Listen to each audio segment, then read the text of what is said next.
cock back. If a nigga front, I'ma pop that. Got straps, you don't want smoke, you better stop that. Real nigga, there's certain shit that I do not jack. Plus I got some killers on my side and they do not rap. Fake nigga, there's certain questions we do not ask. Perker make the body feel good like a hot bath. You niggas hot ass, your music stays for real. Blizz get it, next on that like a Navy deal. Big guns, we got big guns like the Navy SEAL. It was all a dream like Biggie till I made it real. You niggas changed for real. What's good, y'all? It's your boy DJ DUEL.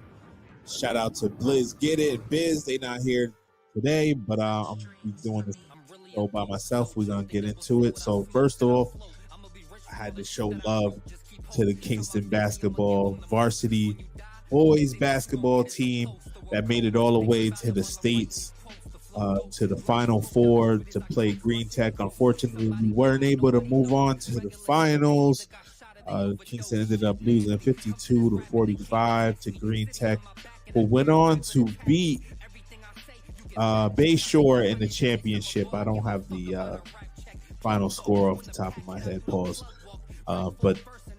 Yeah, big up to Green Tech for winning the championship. And at least Kingston, we lost to the eventual champions. So if we would have been able to defeat them, we would have been champions in my eyes. So shout out to all the players on the team, to the whole program, to the coaches, everyone, man. It was a great season. Shout out to the city for pulling up.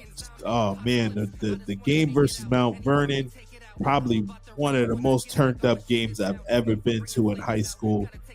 And then a lot of people showed up in Glens Falls. It was a great turnout, man. So shout out to everybody that made their way up to the championship game, and we'll be back next year. So hopefully we're gonna be doing something for the boys, celebrating this great season.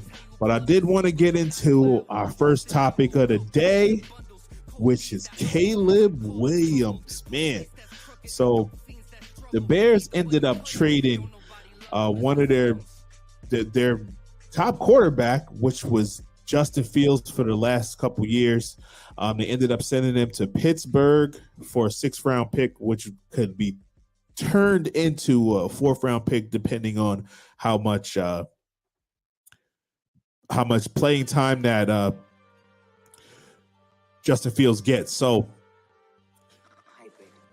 from what everyone's saying, that all the research that I've been doing, the Bears intend to pick Caleb Williams first in the draft. Caleb Williams is a former Heisman Trophy winner. He won it in 2020. This is 2023, so this last season was 2023. So he won it in 2022. He didn't have the best season. After starting off in Oklahoma, and then when Lincoln Riley went over to USC, he followed his coach over there. So I just can't see the Bears not picking Caleb Williams. I had some highlights from Caleb from his stellar seasons at USC. I don't have any highlights from him in Oklahoma, but ever since he's really stepped on the scene, people have been comparing him to Patrick Mahomes. They calling him Patrick Mahomes 2.0, and that's what this video shows. So let me just get into the video. All right, hero play. 4-6.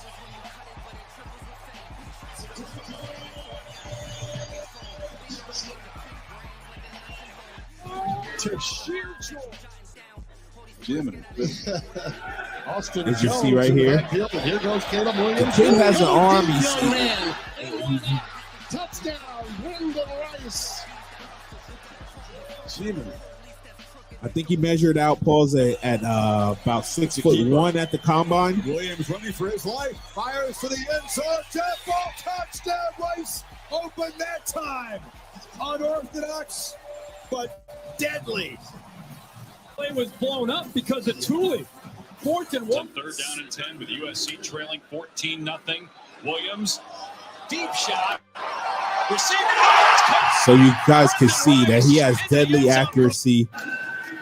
But I didn't want to just show Caleb's, I didn't want to just show his highlights. I also wanted to show some of his lowlights, man, because I'm personally, if you're going to ask me, I think that the Bears shouldn't have gone with Caleb. But here's some of his lowlights here.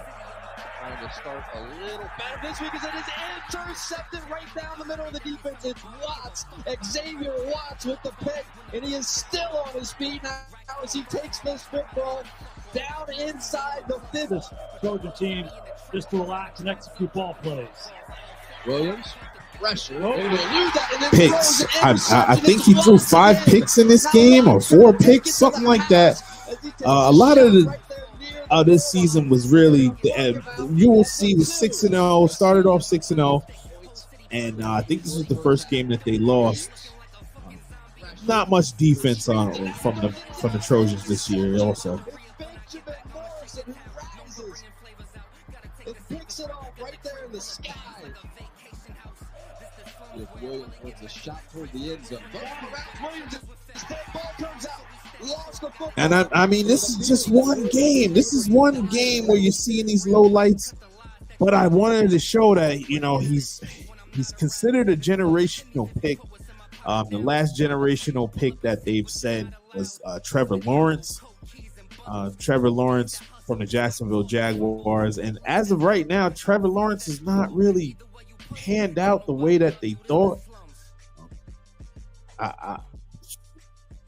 I don't know, man. I don't think that these generational quarterbacks and these generational players are really worth it. If I was in the Steelers, it's water under the bridge now since Justin Fields is gone and he's in Pittsburgh. But I would have kept Justin Fields. I've been a Justin Fields supporter, fan since Ohio State.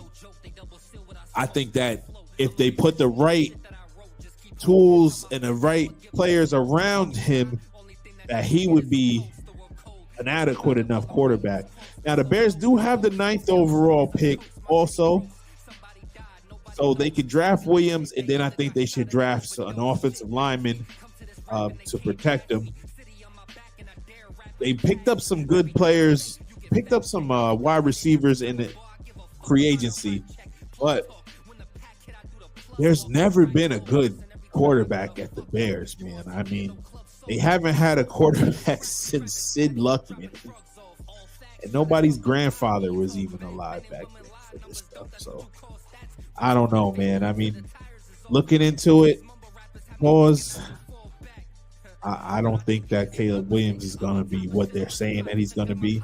I'm not saying that he's going to be a terrible quarterback, but I don't think he's going to be this transcendent player that they think he's going to be, man. I think he's going to be a decent player, maybe a few Pro Bowls, maybe maybe all pro once or twice in his career, but I don't think he's going to be Patrick Mahomes. He's not going to be Patrick Mahomes. There's one Patrick Mahomes.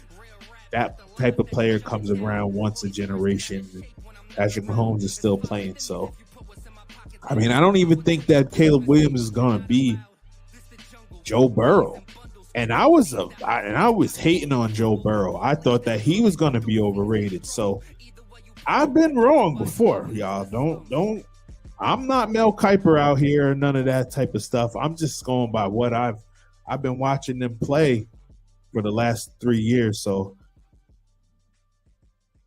just when he faces tougher combat, he's not going to be able to do all that spin-a-rama, B-button stuff in the NFL when you got players like Chris Jones. Aaron Donald retired. So Chris Jones coming through the line, to sack him, man. I just can't see it. I can't see it. I can't see him being what they're touting him to be. A Peyton Manning, a Tom Brady, even Lamar Jackson. Lamar Jackson, my favorite player, man, but I just don't see Caleb ascending to those ranks, man. I think he's just going to be a regular guy Similar to who could I say? I'd say he'd be like a Donovan McNabb. And Donovan McNabb was definitely a great quarterback, but he's not considered like a Hall of Famer. So now I wanted to get into the free agents. So NFL free agency kicked off last week, and boy, some of these teams, man. I mean, I think the biggest pickup was probably, oh man, I want to say Derrick Henry for the Ravens, man. Derrick Henry going over to the Ravens. You got a former 2,000-yard rusher going over to a team that they was a big rival, man. So the Ravens lost 10 players, I believe, from their team last year, so it's going to be hard for them to replace them. But they're looking to make some moves in the draft. But Derrick Henry going with the already one of the best rushing teams in the NFL. Last year, Ravens led the league in rushing, and I think that it'll be a big help if Derrick Henry still has anything left. He's carried the ball for a lot for the last few years, man. So I think that the Ravens are going to be signing him for 2 years, and he's getting $9 million guaranteed. So it's not a big price for him. The other big signing was Kirk Cousins signing with the Atlanta Falcons. Cousins is signing with the Falcons. He gets $180 million over 4 years, $100 million guaranteed, coming off of torn ACL. Kirk Cousins' agent, man, he's something different. If you're coming into the league, man, you need to get that guy's agent, because I don't know how he been. Wow. I don't expect him to. I mean, the Falcons have a lot of talent. They got Bijan Robinson. They got what's the tight end that they had over there that they drafted? Kyle Pitts. They got some guys over there, man. So I don't know if Kirk Cousins was playing with probably the best wide receiver in the league, Justin Jefferson, or if you want to go Jamar Chase, pick your poison as the best NFL wide receiver. But Kirk Cousins is what I kind of talk about. He's like the 15th best quarter. He's middle of the road. So I don't know, man. I don't know if that was really what the Falcons should have done. I was hoping that the Falcons kind of go with the quarterback that they had, and then they dip into the draft and pick up Shedeur Sanders, man. I'd love to see Shedeur Sanders over at the Falcons. Playing with them in Atlanta. Atlanta hasn't really been turned up for the Falcons. I mean, Matt Ryan got them to the Super Bowl, and we all know how that ended up. But since Michael Vick had the city in a frenzy, so I think Shedeur will bring that same type of praise and accolades that Michael Vick was doing in Atlanta. So then we got Max Crosby. He's gonna be going over to the Raiders. Now I thought the Raiders were gonna pick up Justin Fields, but it didn't work out that way. They definitely should have did something, because they ended up going with Gardner Minshew as a quarterback, and I want to see Antonio Pierce do his thing over there, man, because I thought he did a great job with them, really motivating, and he doesn't seem like he's like a super X and O's type of guy, but he seems like a great motivator. He played the game, Super Bowl champion, so I think the Raiders are on the up and up. It's just that they're gonna really need a quarterback. Maybe they plan to draft somebody pick up somebody in the draft.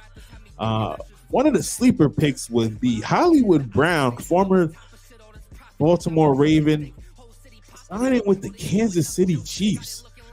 So this is kind of like, I'm not saying Hollywood Brown is Tyreek Hill. Nobody's Tyreek Hill. Nobody's Tyreek Hill. One of the greatest to ever lace him up.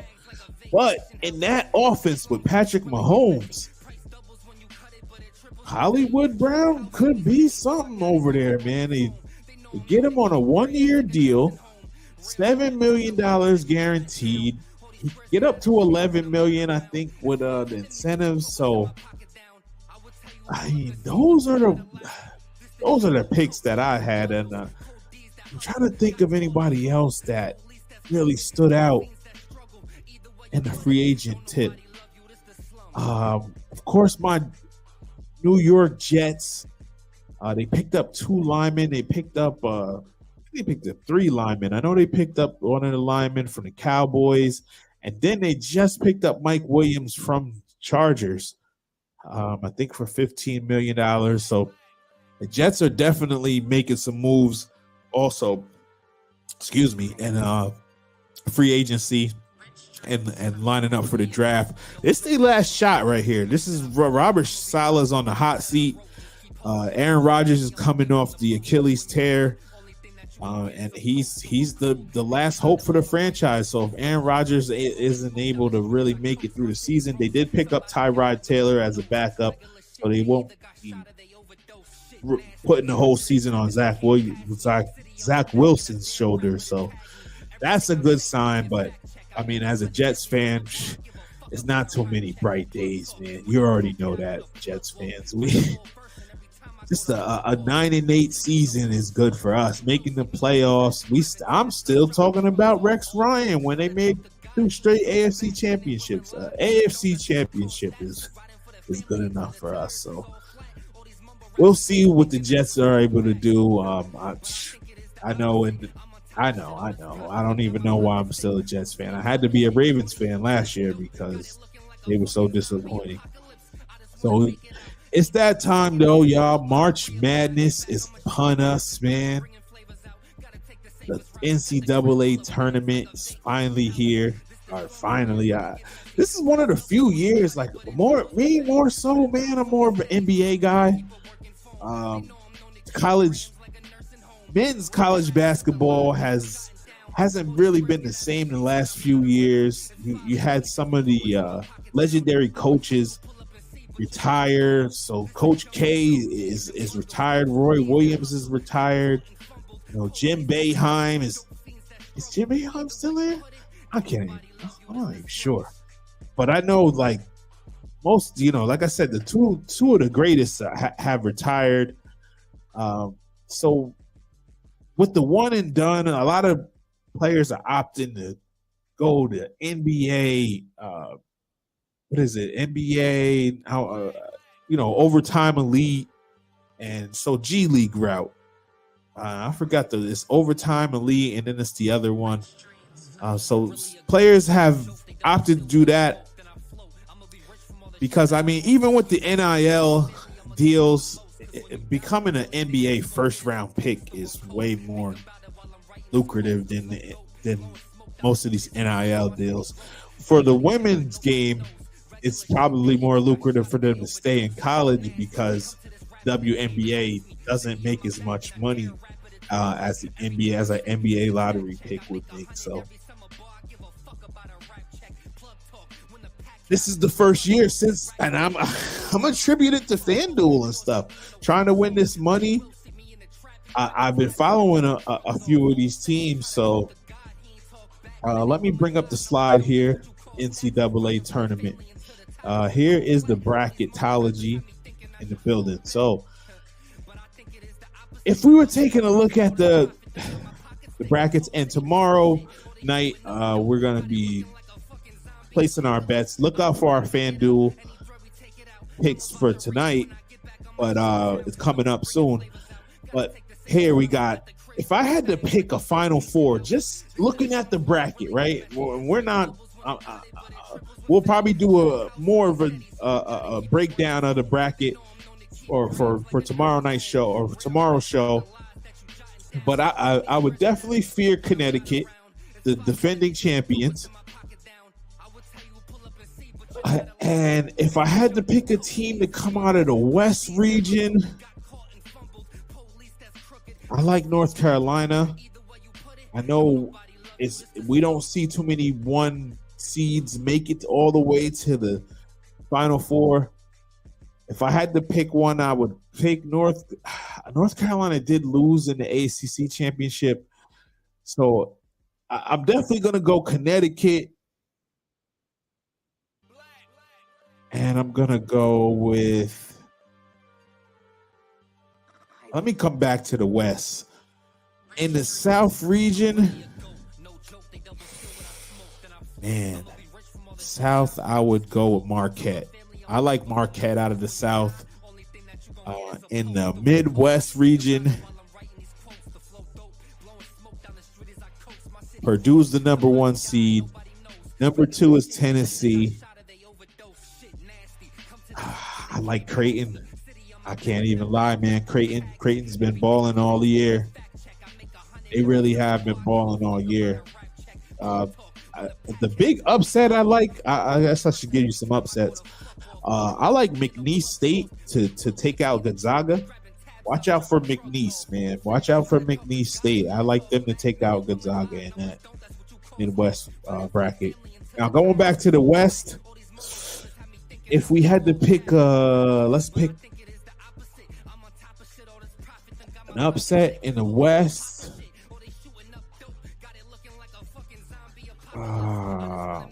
Grand Canyon over St. Mary's. I would pick that one. Grand Canyon over St. Mary's probably. And then coming out of the West, man, I'm going to go with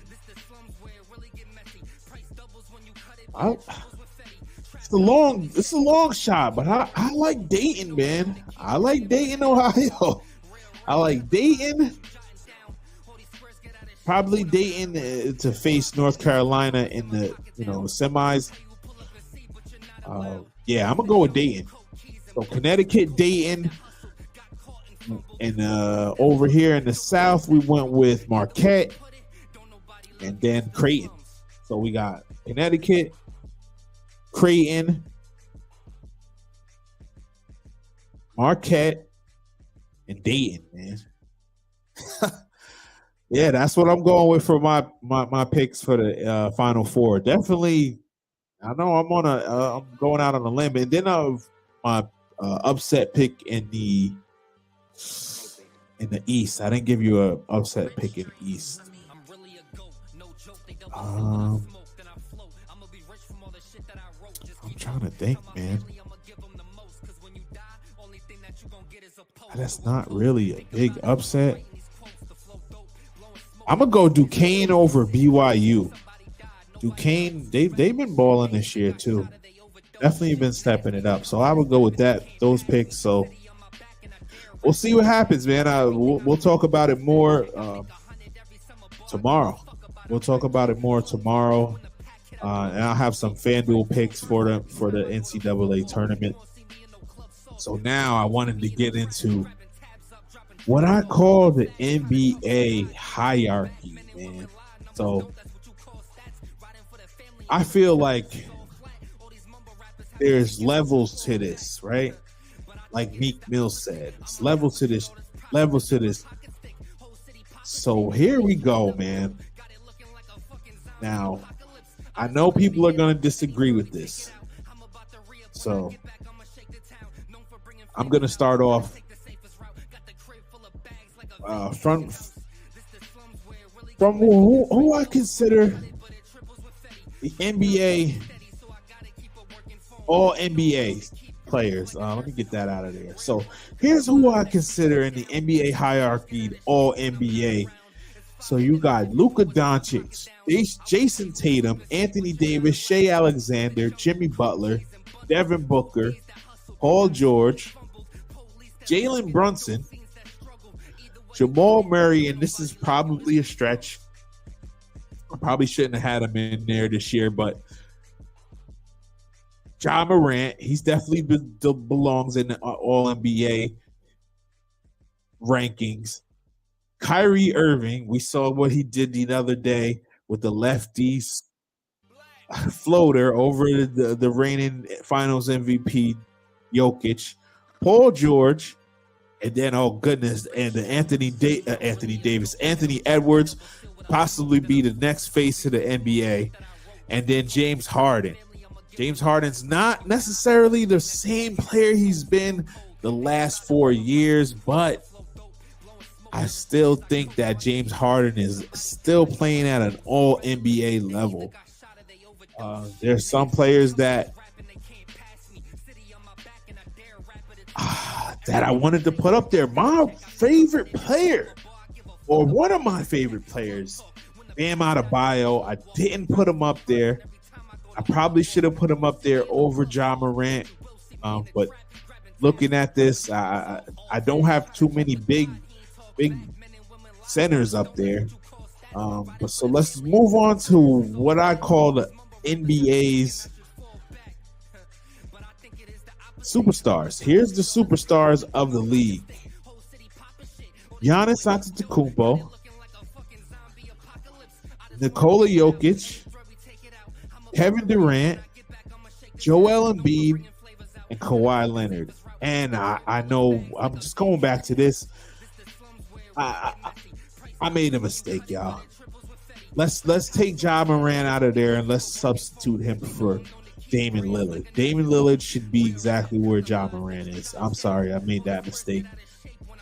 Sorry about that. Made that mistake. So this year, and I went back and forth with this, man, trying to figure out, should Jason Tatum be considered a superstar? And what I feel like you have to be considered a superstar in this league. You have to have either a league MVP, finals MVP, and that's two of the main ingredients to this, man. So if you can see Giannis Antetokounmpo, 2-time MVP, Jokic and finals MVP, Jokic, 2-time MVP and finals MVP, Kevin Durant, 2-time finals MVP and MVP, Joel Embiid, league MVP, hasn't been able to make the jump to finals MVP, hasn't gotten the Sixers over the hump yet, to get them to the finals. Kawhi Leonard actually knocked them out when the best chance that they had, I feel.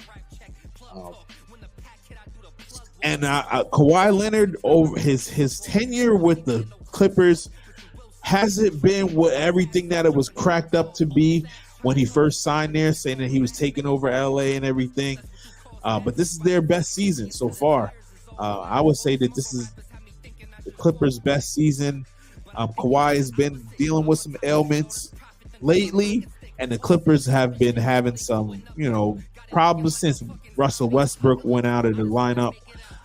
But Kawhi Leonard, I feel, is definitely a superstar in the NBA, man. So this is the top echelon players. You have to be. There's only 2 megastars in the NBA, man. Steph Curry and LeBron James. Now, I know what y'all saying. How are they the megastars when both of them is 9 and 10? Their teams are 9 and 10. But see, this is the difference, man. You got LeBron James, a 4-time NBA MVP, 4-time Finals MVP, and he transcends the game, as well as Steph Curry, a 2-time, 1-time unanimous MVP. He captured his first Finals MVP in 2022. But these are the players that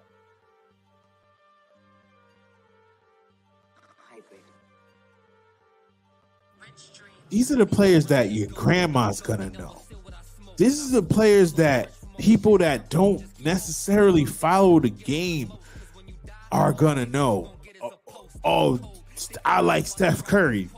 Oh, LeBron. Oh, I don't like LeBron just because of his hairline. Or I don't like LeBron because he is always flopping. And they don't even watch the games, man. And they just say this type of stuff. So these are the players that really move the needle. Pause. The megastars. There's only two, I feel. And, you know, I would say if they, you know, Kevin Durant was right there to be up in the upper echelons as a megastar, but with the injuries, I feel like he never really made that jump. But the only two, man, Steph Curry, LeBron James. So let me know what y'all feel in the comments. I know y'all gonna have a lot to say about this, because especially the All NBA one, All NBA stars, man. So before I get out of here, I wanted to give out the FanDuel picks for tonight. So hold on a second.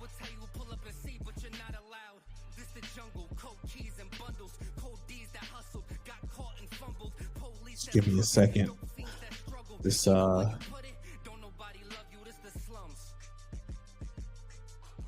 computer's running a little bit slow, man. I gotta update my life a little bit. So yeah, man.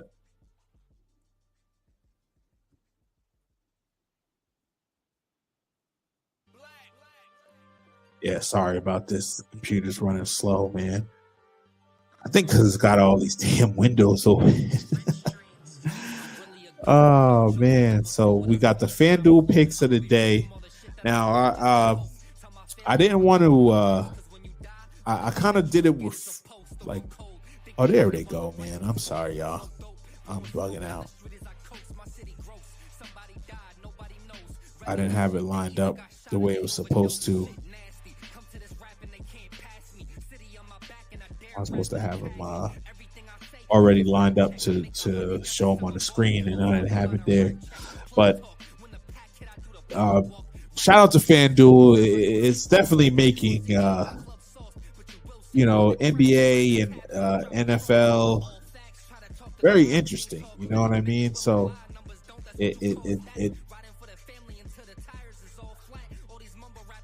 it's real interesting to see what. And trying to win this money, man. I can't even lie to you. Like, so here's my first picks. First, we're gonna go with our locks, and there's really no locks in this. Let me be clear, y'all. There's no locks in this. No, none. There's no locks in this. But if I had to pick games that you would want to probably go with tonight in the NBA, we got the Pacers going up against the Detroit Pistons, lowly Detroit Pistons, but the Pistons been playing a lot better, so that's why I went money line. Sacramento over Toronto. Toronto, ever since they traded Siakam, they just been going down the tubes. Utah is still fighting, but they're kind of looking like they're in tank mode, because if they were to make the playoffs, they would lose their pick. So Oklahoma City, they're upper echelon team. And then Memphis Grizzlies, they've been hurt all year, ravaged with injuries all year. Ja Morant's out. They lost the center, Steven Adams. I don't think that the loss of Dylan Brooks going over to Houston. Triple J, Jaren Jackson Jr., he's not around. So Warriors are fighting with the Lakers to maintain, to try to stay in the play-in situation at 9 and 10. Houston's fighting to get up there too. Ime Udoka definitely doing a great job with the Rockets over there and making them a more viable NBA team. So we got so those are the teams that I would pick tonight. If you're trying to make, a little those games, you'd have to put a substantial amount to really come home with some real money. I didn't put the exact amount you could win with those games based on the $10, but it wouldn't be much, man. So you would have to put up probably like, I think the total thing is like $810. So if you put up $100, you'd win $800. But here's another one of the bet slips that I came up with today. Oh, I didn't even see how. I believe it's 810. Gotta look at it on my app. So then we got. This is a lot of games. 16 leg parlay. So if you betting, man, the NBA did something where they're not scoring as many points as they used to score. So if you want to look at this, you got Detroit. Like I said, Detroit's been hanging in there with teams. I don't expect them to win this game, but the Pacers have fallen off a little bit. So I would go with Detroit over to cover the 9.5, and then under 233. Cleveland right now is going through a lot of injuries. Donovan Mitchell is out. I believe Evan Mobley is out. Miami has a lot of injuries as well, but I believe that Jimmy Butler should be back for this game. Kevin Love is still out, and also Tyler Hero. But they've been battling. Miami's like in the 8th seed right now. Cleveland's in the 3rd seed. Miami's hasn't been, their games been low scoring lately, so they've been in the 90s and 100s. So I mean, I would take the under in this game, especially with the like I said, the NBA, the referees have done something lately where they're not calling as many fouls. So if you're looking to make bets, 70% of the unders have been hitting as of late since the All-Star break. So just keep that in mind. I went with the Celtics with the 6.5 and the under. I'm not sure if Giannis Antetokounmpo was going to play. He probably will play, being that they're playing the Celtics, and they could possibly see them in the playoffs. But with him on the mend, and he's been hurt in and out of the lineup, I went with the Celtics. Then we got the Sacramento Kings against the Raptors. The Raptors just haven't really been playing well. The Kings haven't been playing that great either, but I just took the 9.5. And of course, like I said, I'm going under. I'm going under with most of these games, man. The next game, plus 14 for the Utah Jazz, and then we're going to go under. Warriors minus 10. Of course, we're going to go under. Phoenix Suns minus 9 over the Sixers. The Sixers have played about 3 games in the last 5 or 6 days, so they could be. They're also going to Phoenix, traveling to Phoenix, time change and all of that. I expect the Suns to win that one. Then we got the Clippers over the Trailblazers. Trailblazers, they haven't really had a great season, but DeAndre Ayton has been playing a lot better as of late. But I would take the Clippers, and like I said, I went with all unders today. I thought I picked the one Miami Heat over, but I guess I picked the under. I went with all the unders. But this pick right here, if you put $10 on it, you win $153,000. So the likelihood of hitting this is slim to none. But that's what we do. We just having fun out here, man. Hopefully, what you want to happen is to get these first few legs before these games get to the 9, until you get to the 9 and 10 o'clock games. You want to at least be alive for these games for the second page. If you could win these games right here, the Pacers games, the Heat, you'll see something substantial. They'll give you the cash out, probably cash out for like $20,000. So I'm just throwing it out there. That's what I plan on doing tomorrow night. And then here's what I would call my main ticket. Probably gonna put like maybe $40 on this one. Let's see. Like I said, I should have had this all loaded up already because my computer's running a little slow, but let's see here. This was the first one that I was gonna go with. But here we go. So it's similar to the last one, but instead I picked money lines. So we're going with the Pacers money line. Miami Heat, even though I know y'all, I'm going with my boys. They've been burning me too. Pause. I picked them against the Sixers, and that was the only leg that I lost. Going with the Celtics, Kings, and but this is a $10 bet is gonna get you $84. Then I went with Oklahoma City, went with the Warriors, Suns, and Clippers for the money line. Then $40 is gonna win you $337. This, it's nothing that's gonna change your life now.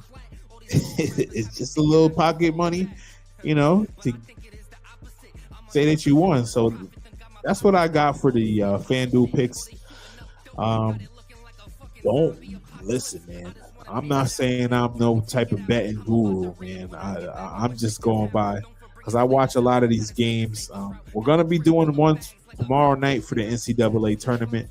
If you guys got some bets that you think, it's some locks, make sure you guys put it in the chat. And yeah, man, I'm about to be out of here. Thank everybody for tuning in and all that. Shout out to, like I said, my co-host Blizz Get It, Busy,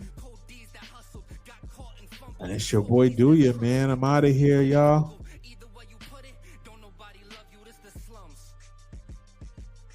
Oh yeah, let me shout out my boy Sims. I've been having the Slums playing in the background. Always shout out my boy Sims, and we out of here, y'all. Right. Boom, boom, boom. BB had to do it to him. Cock back.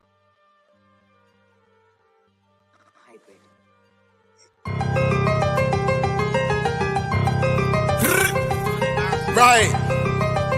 Boom, boom, boom.